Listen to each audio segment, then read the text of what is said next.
Welcome, everyone, to the YIVO Institute for Jewish Research. My name is Eddy Portnoy, and I am the academic advisor and director of exhibition here at YIVO. For those of you who are unfamiliar with the YIVO, we are a unique institution for the contemplation, exploration, and celebration of Yiddish language and Eastern European Jewish culture. We're located in New York City, where our library and archive contain over 24 million documents and artifacts and approximately 300,000 books. Scholars from around the world come to YIVO to perform their research using our resources. In addition, we offer many classes on Yiddish language and culture, exhibitions and public programs like this one, where we aim to bridge the worlds of Jewish culture and our vast library and archival collections. Today, we will be discussing the English language translation of Professor Nathan Cohen's new book, Yiddish Transformed, Reading Habits in the Russian Empire, 1860 to 1914, published last year by Berghahn Books, and which was previously published in Hebrew by the Zalman Shazar Center as Yiddish, the Linguistic Leap, from a common dialect to a cultural and literary language. Nathan Cohen is associate professor and director of the Center for Yiddish Studies at Bar Ilan University, Israel, and associate editor of Yad Vashem Studies.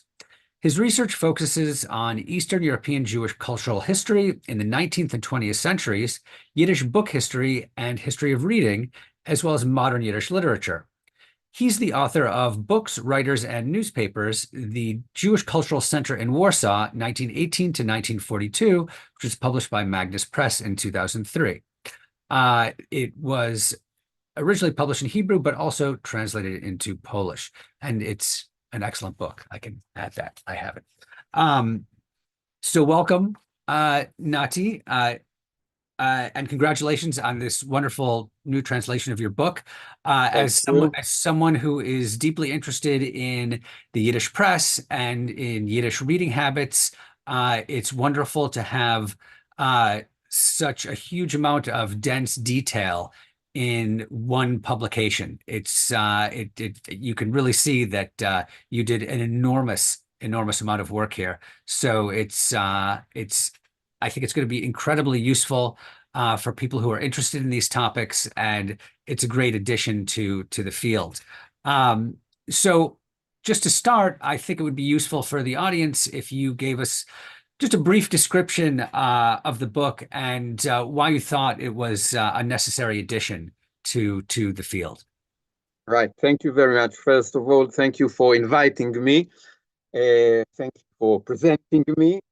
And it's a pleasure. It's my pleasure to be here from Jerusalem with all of you all over where you are.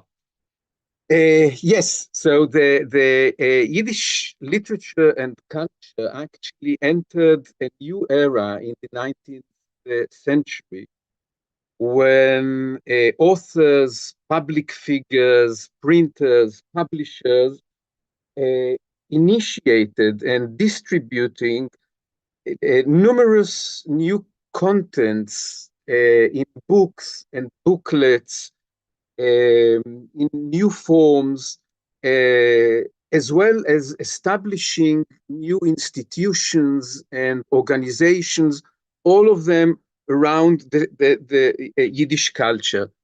The reading public, the common Yiddish reading public, was exposed within a relatively short time to a tremendous amount of reading materials, some for leisure time and some for learning, for information, for widen the horizons, and so on. And I tried to present and to discuss some of these new phenomenon as the publication of so many reading materials in various forms. I would like just to give an example. Popular scientific works, something that was unfamiliar at all in Yiddish for the common people, even because more scholared works were written in Hebrew, probably, or in other language, but not in Yiddish. So I want to show you just few examples to share with you. Just a second. Just a second. Here we are. A Welt mit Weltalach.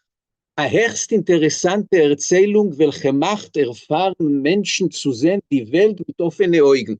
It's an opportunity to look at the world, at the universe, with open eyes. It's a work about geography, mainly geography, which was published in Yiddish, of course, in Vilna in 1894. Another example, Die ewige Milchome in der Natur, Darwinismus. Varshe was Darwinism, yeah, the eternal battle in the nature, Darwinism. It was published in Warsaw in 1897. So I think it's the first time in history, yes, that Darwinism is presented in Yiddish for the lay Yiddish reader. These readers weren't scholars. They weren't educated in any formal educating institution. Most of them finished Cheder, and that was the education. And here comes a work in geography, a work about Darwin, some others about Newton, biology, zoology, all discoveries, natural phenomena, and so on and so forth. I'll give you one more, or maybe two more examples. Buckle, the history of the civilization in England. In the original, it was 3 huge volumes, but in Yiddish it became one small book that cost only 20 kopecks. It was published in Warsaw in 1900. We can see another example, just a second. Here it is. Odom Arishon's Doires, the generations of Adam, or the prehistory of mankind. When and where could we find before Warsaw 1896 a booklet about prehistory of mankind? So this is just a full sample of a huge amount of such publications. I'll get back to you this way, more easier for me. Keeping good health. Sorry, I should stay with the presentation. How to keep good health. So we have an exceptional, a small booklet that was published in Vilna in 1896 by a woman author, Nechame Tzianson, the Hausarzt, the home physician, all kinds of means how to keep good health. We find also about the same about hygiene. Like here, we have a whole series of booklets, Hygienische Bibliothek. The library of hygiene works in how to keep a hygienic environment. Reinlichkeit und gesund, clean and health, and Hygiene von Cheder. I think this is something really unique, a guidebook, how to keep the Cheder with all the small children hygienic and with fresh air, with enough windows, with light, and so on. And the last thing in this context, Seid gesund, a booklet that discuss all kinds of medical problems in the digestion system, and so on and so forth. I can spend the whole hour just to show you these kinds of works. At the same time, we find also other practical contexts offering guidebooks, not only for keeping good health, but also for self-learning of languages, of mathematics, of cooking, of gardening, things that the readers never thought of being exposed to while being in Cheder. So I tried to bring these and other things into my book. I will mention maybe one more item, which will give a better understanding of my approach to the subject. In 2000, I published an article dealing with public Jewish or Yiddish Jewish libraries in independent Poland. And I mentioned there that in those days, in the interwar period, there were 700 Yiddish public libraries in independent Poland. A few decades earlier, there were about 190, 200 libraries. And after publishing this article, I thought to myself, why not to go back to see how this phenomenon developed in the Russian Empire, in Congress Poland, and so on. As we say in Yiddish, zu wissen, von wannen wachsen die Fies, where the legs grows from, where is the beginning? And this was the initiative to start the research. I really started the research with the libraries, but then I understood that there's no place to work on libraries without referring to publishing houses. It's not worthwhile to deal with this without dealing with newspapers, with the Yiddish press, and so on and so forth. And from one article, it became a whole book. And I really hope that I was able to shed light or more light on the history of reading. Well, we know in Yiddish readership, Yiddish scholarship is already more than 100 years old. We have dozens of books and hundreds of articles dealing with very important and specific subjects. But I tried to put some of these important subjects together, and I hope that I managed to shed light on this specific point of view of history of reading as part of the general discipline of cultural history. I hope I managed to answer your question somehow. Somehow, I think there's a lot there, and so what's interesting about the book is it's packed, it's full of information about. Yeah, I admit it. Yeah. About these phenomena, that are all reading related, whether it's libraries or publishing or newspapers or geographic issues or what people are actually reading. So I sort of want to go back to the beginning, or even before that. Your book starts in 1860. I understand why that's an important year for publishing, or at least it's a good place to begin. But I'm wondering if you could say a little bit about Jewish reading habits before 1860. What existed? What kinds of things were Jews reading? What happens in the 1860s?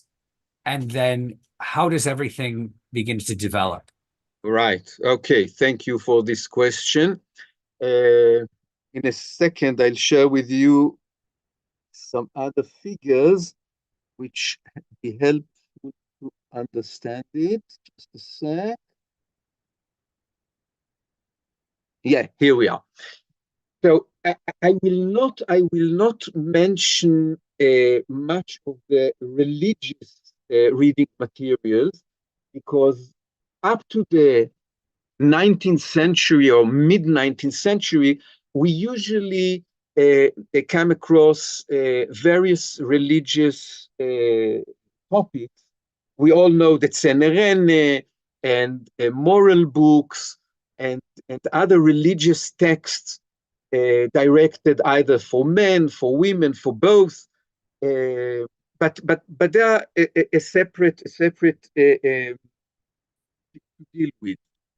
In the non-religious sphere, we can find various adaptations from foreign languages that were very well known in the Yiddish reading environment for centuries, like the Bove Buch, and stories that were taken out from the Bove Buch from the early 17th century were called Bove Maises. We have here in this small presentation here, you can see Centure Venture. Centure Venture is actually the story of Simple the Sailor from 1001 Nights. And usually these publications were given an upper title, as you can see here, Ashene Historie, Ashene Historie, Ashene Geschichte, a wunderliche Geschichte, and so on, a wonderful story, and so on and so forth. In the beginning of the 19th century, we find already some books dealing translations or the adaptations from Hebrew, like the book of the discovery of America by Columbus, which is called in Hebrew in a very nice Hebrew title. Tzofnat Paaneach. Tzofnat Paaneach was the name that Pharaoh gave Joseph when he solved his dreams. But in Yiddish, the title is a very simple one, Die Entdeckung von Amerika, and that's it. We can find also, so to say, Judaized works like Robinson Crusoe. It wasn't the Four's version of Robinson, it was a German version by Joachim Heinrich Campe. And Robinson became a Jew because the title, as you can see here, is Robinson, but the subtitle is the Geschichte von Alter Leb. Alter Leb is a good Jewish name. It's from Vilna 1894, and it's a late edition. There were editions of this story from the beginning of the 19th century. And even Friday was converted to Judaism, and accordingly, his name was changed from Friday to Shabbos, as you can see here. So we have quite a number of traditional texts that were quite popular, but 1860 was a kind of a turning point with the publication of the Hebrew newspaper Hamelitz in Odessa by Alexander Zederboim, and 2 years later, the Yiddish appendix to the Hebrew Hamelitz, which was called Kol Mevasser. Kol Mevasser is like a voice of It's usually translated as voice of the herald. Right, the voice of the herald. Right. So the herald comes here with something new, with a new say in the Yiddish realm. A newspaper. A newspaper is something that is changes. It's not a daily newspaper, it's a weekly newspaper. It changes every week. Every week we can find a new content, and we start something else, because in newspaper we have all kinds of contents and information and knowledge and literature and so on and so forth. And here we start a new stage in the Yiddish literature and culture.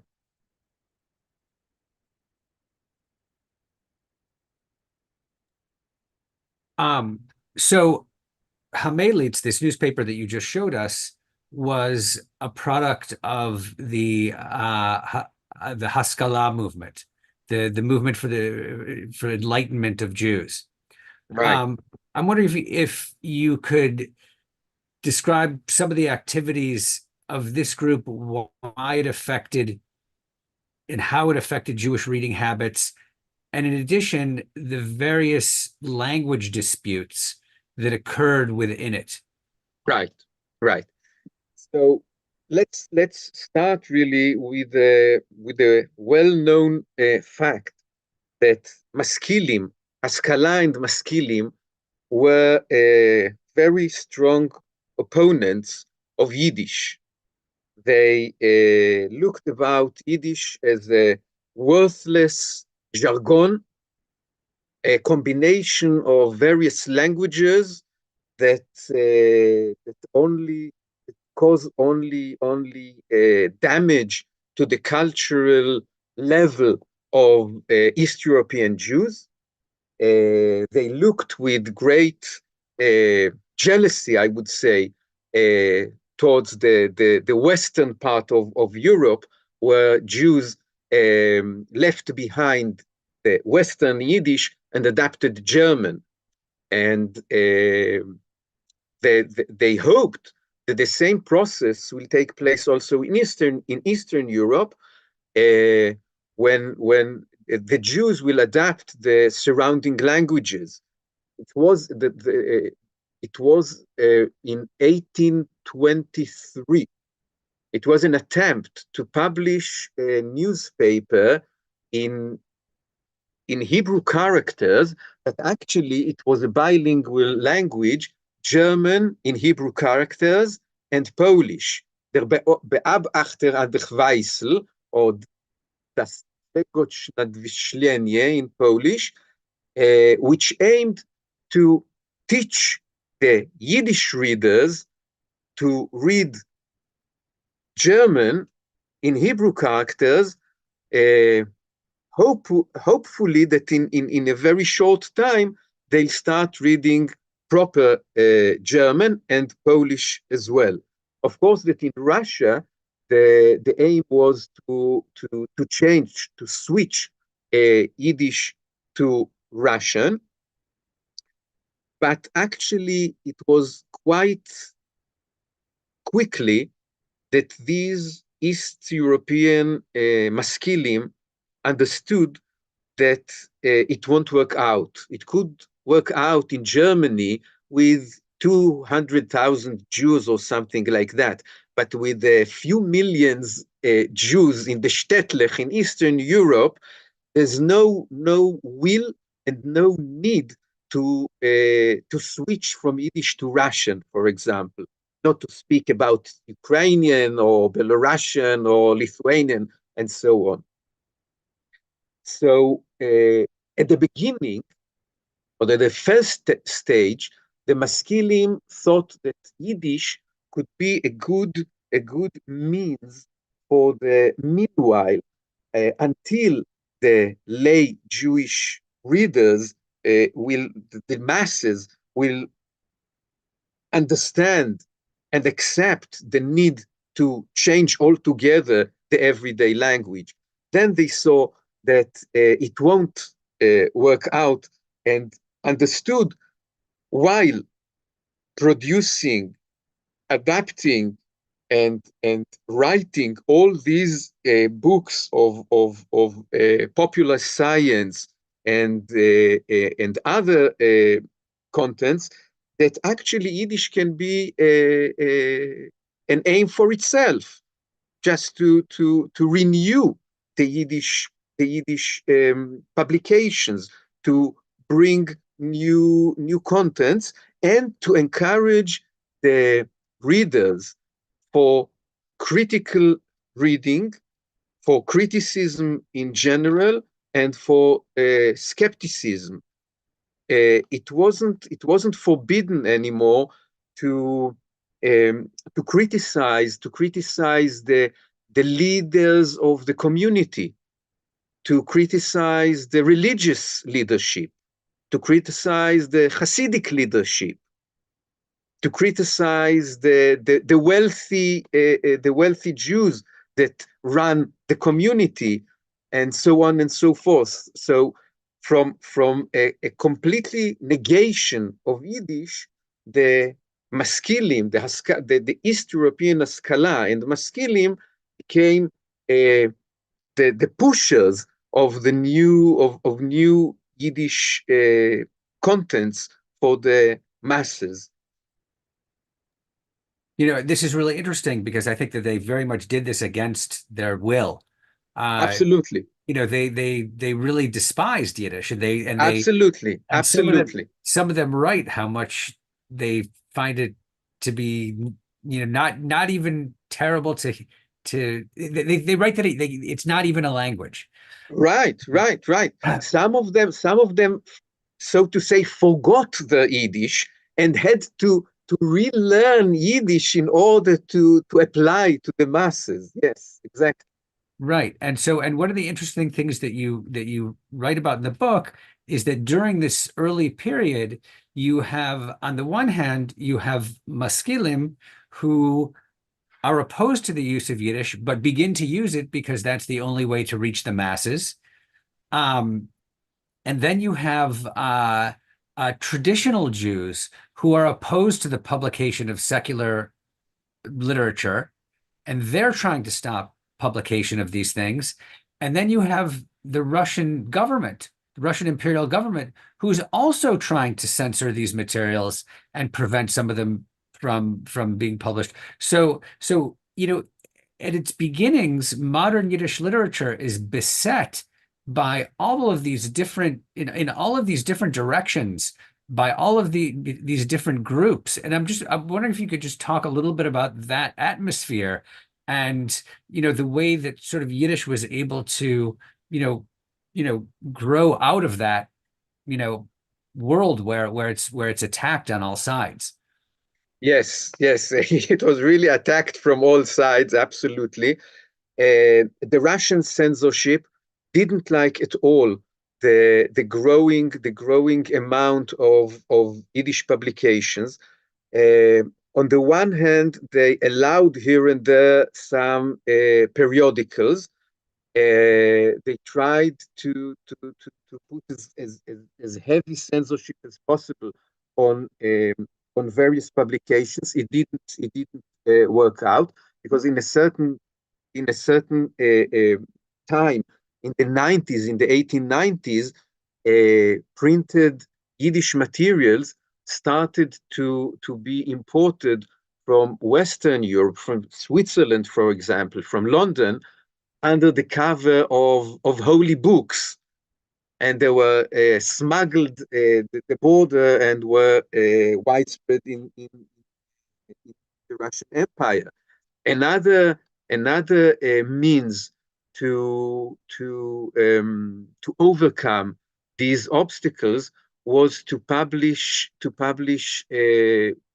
periodicals and other items in the other side of the border, in the southern part of Eastern Europe, in Galicia.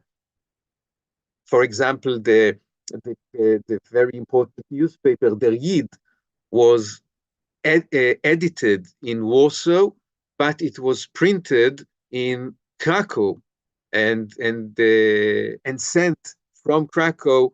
It was disseminated all over the Russian Empire, but it was an important item, so the Russian censorship couldn't put its hand on it. What is interesting about what you mentioned earlier is the Orthodox community, or the Orthodox communities, that were very much against and frightened, so to say, of the new Yiddish content, and they, as a reaction, they started to produce their own religious scientific works, their own religious romantic novels, and of course, religious newspapers. So, in a way, it contributed to the multi-faced Yiddish culture in the second half of the 19th century, actually up to the outbreak of the First World War. You just mentioned these, Orthodox romantic novels and Orthodox scientific works. How do those differ from general scientific works or general romantic novels? I'm just Well, curious. yeah. Of course, you won't find any Darwinism in the Orthodox publications, of course. Yeah, but what's wrong in geography? What's wrong in physics?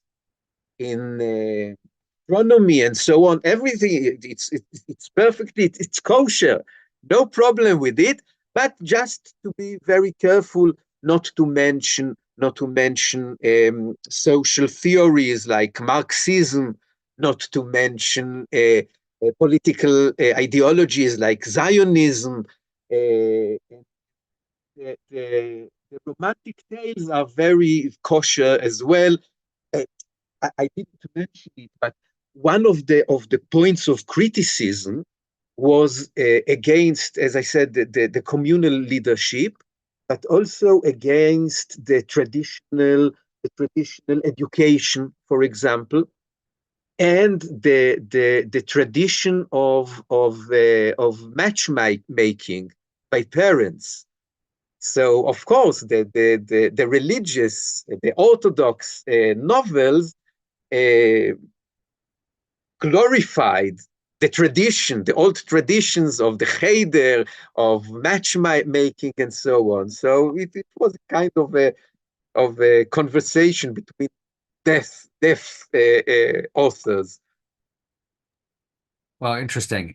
Because on the one hand, you have someone like Linetsky who's writing against the Cheder, uh, Oh, dear, and yeah, Orthodox writers who are writing in support of it. So you have, and everyone is vying for, the eyes of the Yiddish reader. Uh, right. and it's funny because today, with television, the internet, radio, whatever, we have all of these different types of media.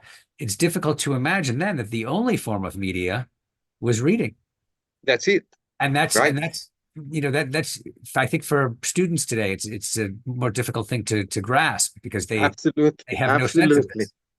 I think Um, that even for us, in a way, yeah, I mean, unless you lock yourself in a room with books and that's all you right. you'll understand. But yeah, it's things have changed pretty dramatically. Um, but the newspaper, which was really the first form of mass media for Yiddish-speaking Jews, played a really significant role in shaping the reading tastes and the interests of Yiddish readers. And so I'm wondering if you could talk about the role of the press, whether it's newspapers or magazines or whatever, and the variety of what was available and how it did affect the interests and tastes of Yiddish readers. Right. So just to share maybe two more titles of newspapers to get into the atmosphere. Here we are. So this is the Kolme Wasser. Kolme Wasser was followed by Yiddisches Volksblatt. Then came Der Yid, which I mentioned. It was edited in Warsaw, but it was printed, as you see, the upper title, Der Jude, in German. It was printed in Krakow, but distributed in the Russian Empire. And the first, just a sec, the first Yiddish daily newspaper in Eastern Europe, Der Freund. But also the title presents its goal to be a friend of the reader. So I'll mention here a story by Sholem Aleichem if you know, you probably know, maybe the others, Dreyfus in Kasrilivke. In the faraway shtetl Kasrilivke, all the Jews living there knew all smallest details of Dreyfus trial took place in Paris. How comes? Because of one person in the shtetl was subscribed to Hatzfira, I think, a Hebrew newspaper, which came every day to the post office, and all the Jews that weren't working very hard those days were waiting from day to day to know what's new in the process. And when the owner of the newspaper didn't come early enough to the post office, they themselves came and make a blockade on the post office that the person there will give them as quickly as possible the newspaper. Avrom Reisen tells in his memoirs that in Koidanov, in White Russia, when he was a boy, only one copy of the Yiddish Volksblatt arrived in the shtetl, and people were waiting days and weeks to get the newspaper and to read it. So newspapers used to go from hand to hand. They were read maybe 10 folds or more than they were sold. It's a problem by itself, but we won't discuss it. It made the world small, actually, and Jews in Aishishok or in Koidanov could know exactly what's going on, not exactly, more or less, what's going on in Paris, in Berlin, in London, in New York, in Beijing, and as well in Kishinev, because they got general news and they got also Jewish news.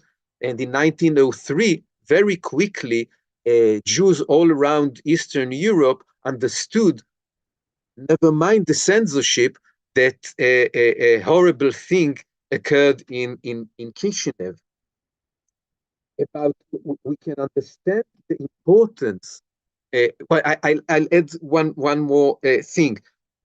The newspaper became a platform for the best and well-known writers of the time to publish the works.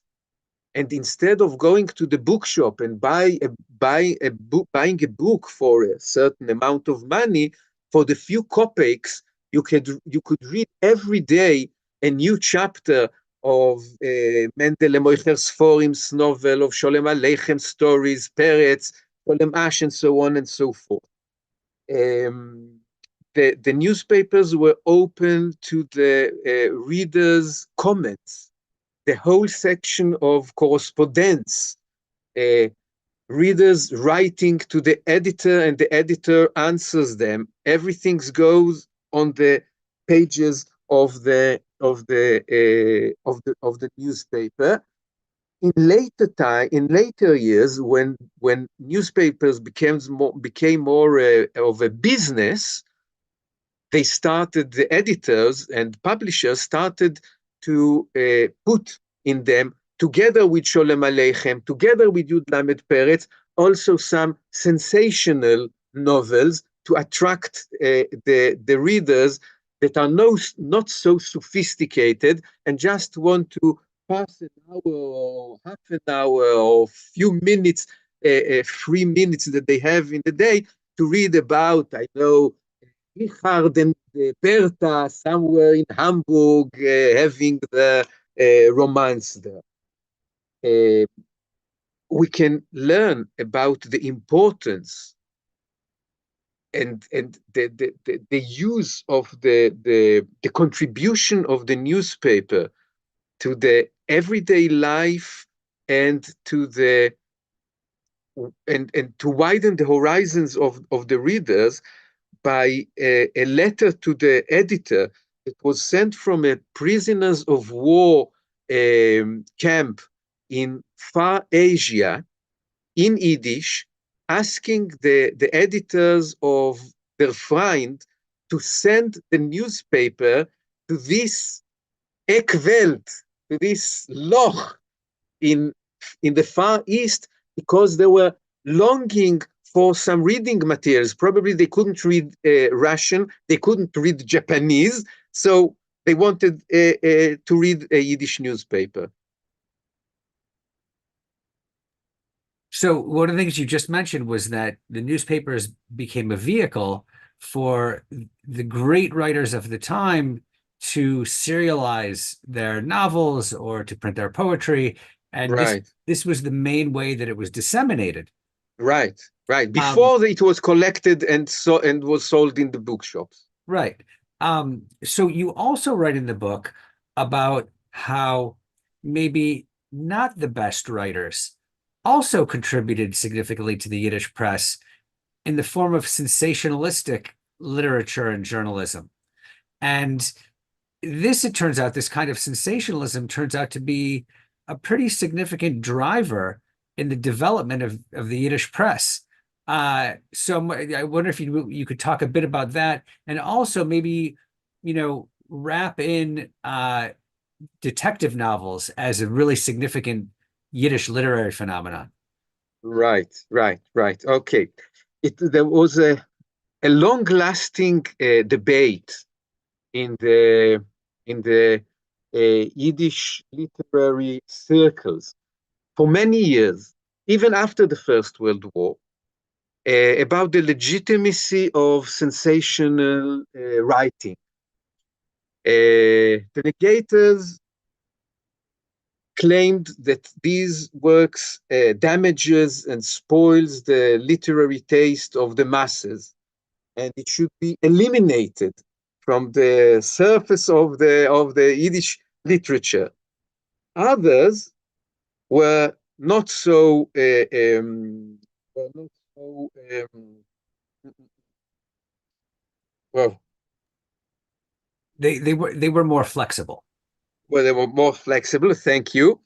And they claimed that sensational novels and sensational writing in general, what was called Schund literature or trash literature, is an essential part of every literature. Like in a building, you can't build a house without a basement, so you can't build a literature without a basement, which is a Schund literature. So it should be accepted. Hopefully, reading the Schund literature, the romantic novels, and so on, it will be only a stage in the transform of the readers from trash literature to high quality literature. And I think it really was that way. I would like to share again, just a sec. Here we are. Some titles. One of the most well-known authors of romantic tales and sensational tales was Shomer, um, Shaikevich, Nochem Meir Shaikevich, and we can see a few titles. Die blinde Jesäume oder zwischen Tigern.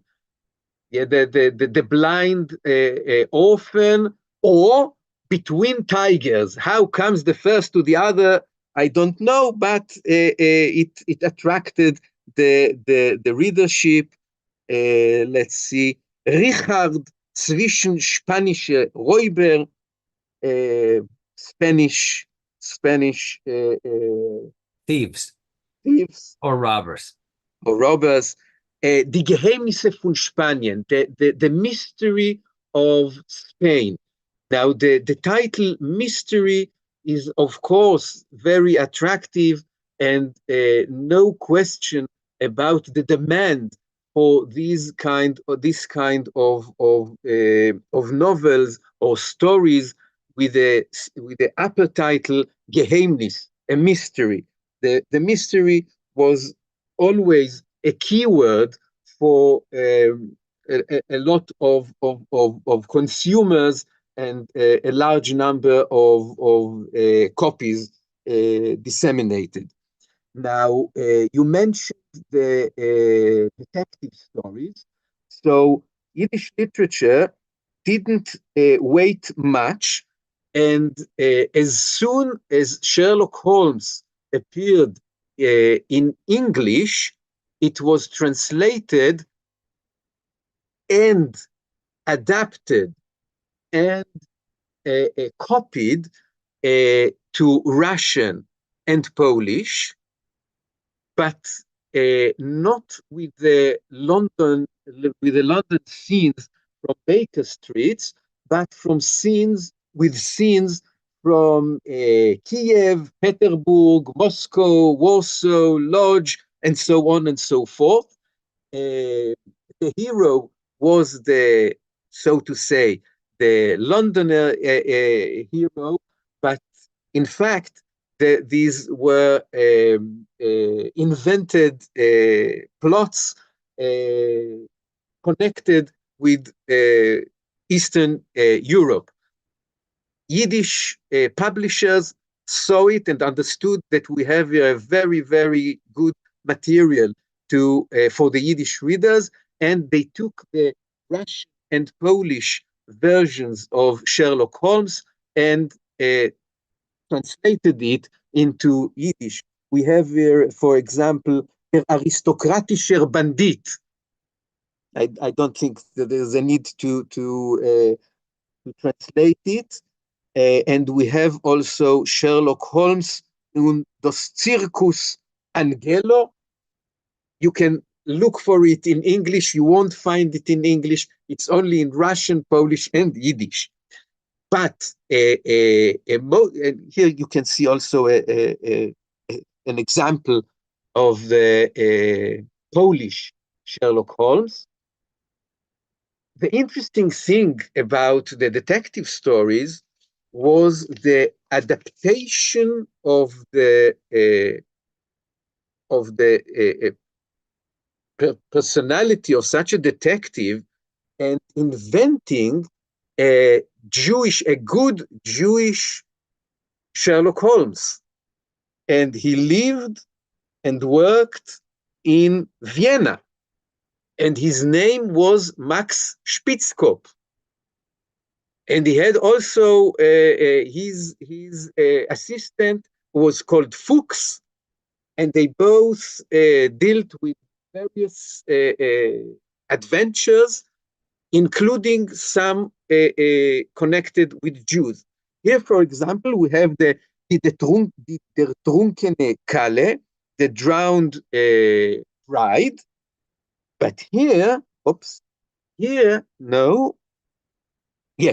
Aliles Dam, das Blutbilbel. We have a whole story about a blood label in Vienna, which Max Spitzkopf solved the mystery, and the whole Jewish community was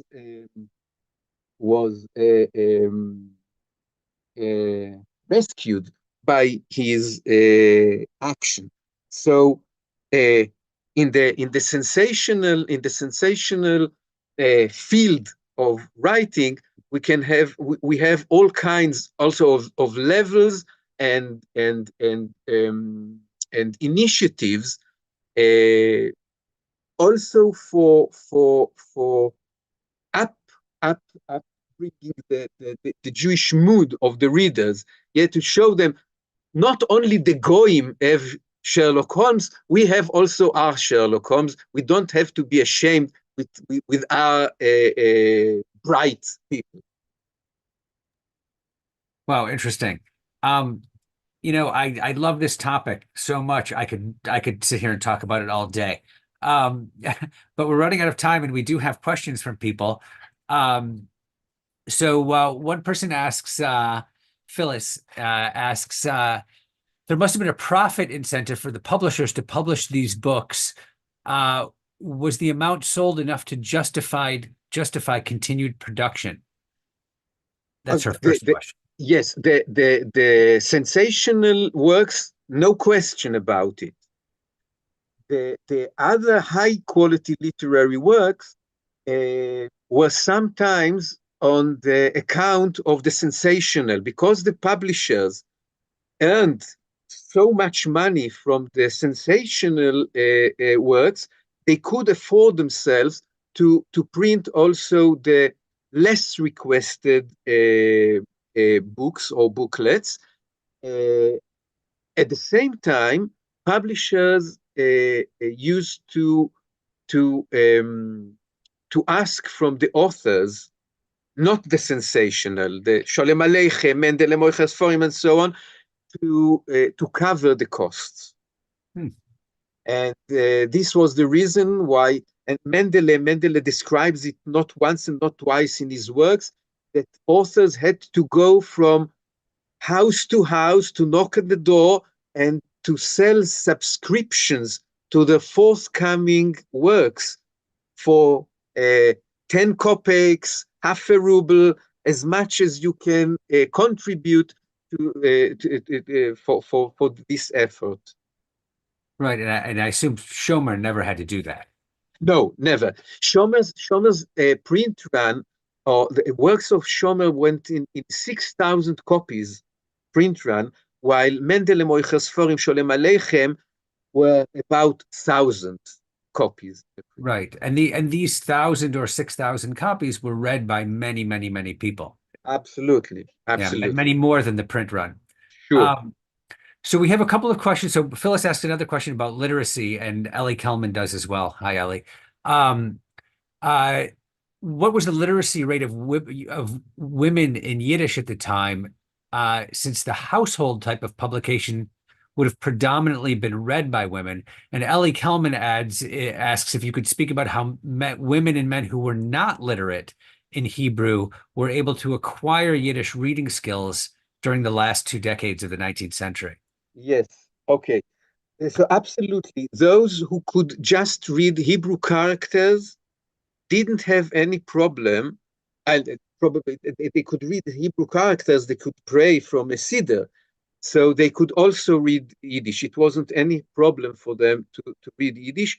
We can find in correspondence of Kol Mevasser, Yiddish's Volksblatt, der Yid, how many Jewish women enjoyed and learned from reading these newspapers and asked for more information, and also shared some thoughts and insights with the editor and with the other readers.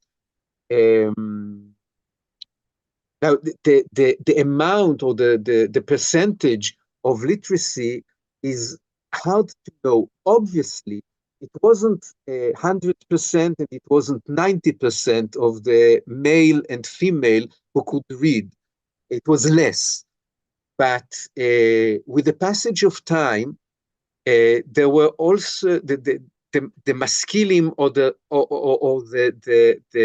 second and third generation of maskilim used to come together with people who couldn't read and read for them. This was very common in Eastern Europe, in the small towns mainly, coming and reading together, not only the tzenerene, like the mothers and the grandmothers used to do on the Sabbath days, but also to read literature, novels. Who was it? Yankov Dinezon recalls in his memoirs, as a little boy, he joined his mother and sisters and neighbors reading aloud a novel by, I don't remember who it was, maybe Schomer or someone else, but reading aloud for an audience. It was very, very common. Mark Sachs asks if that, in regard to censorship, if the government hired Jews to censor Yiddish papers, or if there were non-Jews Yes. who knew enough Yiddish to do this work. Mainly, it was mainly Jews. It was mainly Jews, and many of them allowed to smuggle in some information that others wouldn't, because they were the only ones that could read it. Right. I'm just curious if you have an example of that. Uh, not a specific one, but regarding to the pogrom in Kishinev, the censorship, the Jewish censorship, allowed to smuggle Sure. various information that others wouldn't allow to do.